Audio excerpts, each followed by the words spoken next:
حيا الله شباب، شلونكم؟ ان شاء الله كله بخير. جانا فيديو جديد ويوم جديد. لايك واشتراك خلينا نستمر وياكم. راح نصور عندنا الطيور هاي بالقفص، وراح نصور دور رجعنا نستوهن. شباب المرة سوينا طيور رجعن نستوهن رجعن. هاي تك فحم حطيناها بالخانة، وهاي هنا هم تك فحل مخلتها بالخانة، لأن هنا الطيور هاي زايفة وحطها بالقفص تكتل الفرخات اللي عندي عندنا بالخانة. هذا بالخانة تك واحد. الطير الثاني ما فقس بيضة ثانية. هاي الطيرة هاي الفحل حطها بالقفص.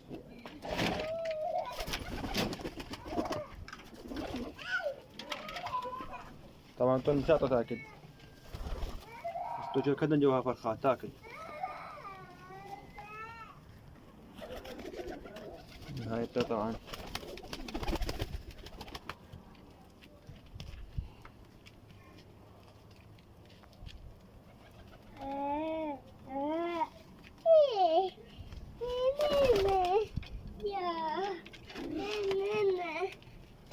هنا هاي تك بيضة، لأن كان من نزلت طيحتها وياها.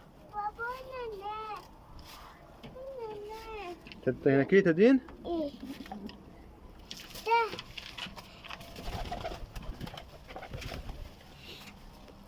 هنا كذا، هنا.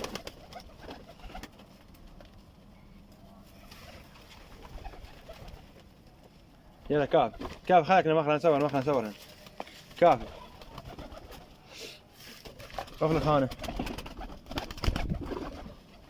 واخذ تعال خذ بدنا ياكلن خبط. تعال واخرج كوك واخر تعال ياكلن.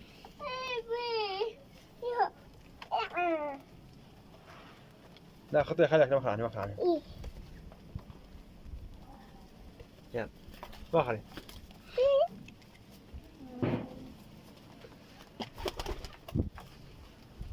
يا شباب طبعا هاي تطلع بدرنق هنا تك فرخ بدرنق. هنا عندنا 2 أرافل ما شاء الله كل حلوة الأرافل.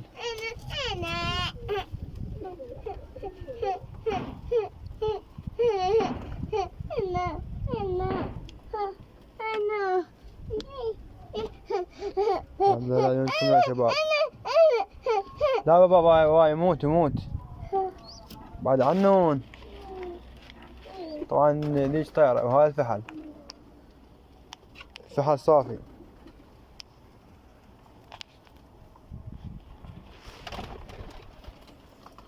تلاقي شي من كهربين كم شي الطيور. وهذا الفحل شلون نعرف شي عمر الفحل من الطيرة؟ دائما الفحل يصير يعارق، لأن هذا هسه ينقر ويعارق والطيرة ساكتة. عشان ينقر هسه راجعنا نشوفه يا شباب.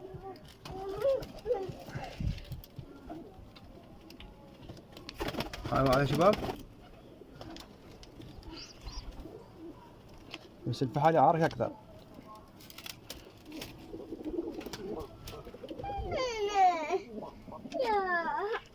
عندنا هاي التار هنا كذلك فرخ. شوف فرخ 2 جوا. لا تنسونا يا شباب من اللايك والاشتراك.